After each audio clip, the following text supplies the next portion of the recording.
Ang next naman po na ipapakita ko sa inyo ay kung paano magtanggal ng abo.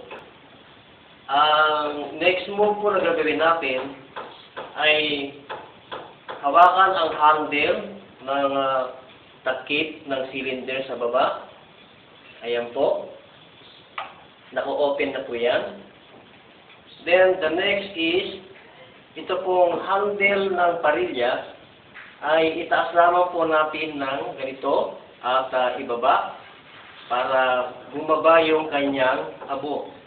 Ayan, makita po natin bumaba na yung kanyang abo dito sa box. Ayan po.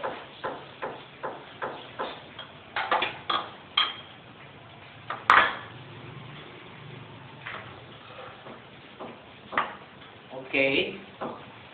Natapon muna po natin ito.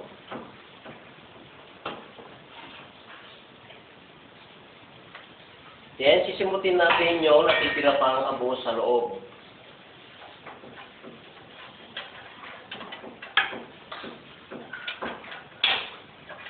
Itaktak po natin ang konti, be sure na walang matitirang abo sa loob.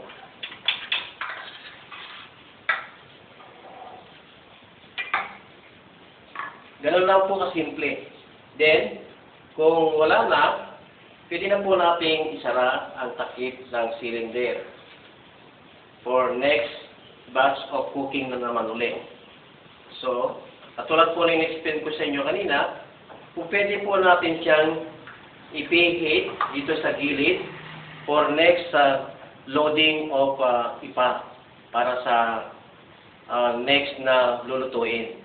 Ganun lang po kasimple, and hopefully you will enjoy using Ipasol stove, and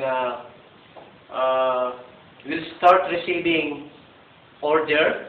If you want to try this Ipasol stove, just contact me and the telephone number of 0933-430-5460, or email me at june_deleon@yahoo.com. Makikita po ninyo yan sa Facebook.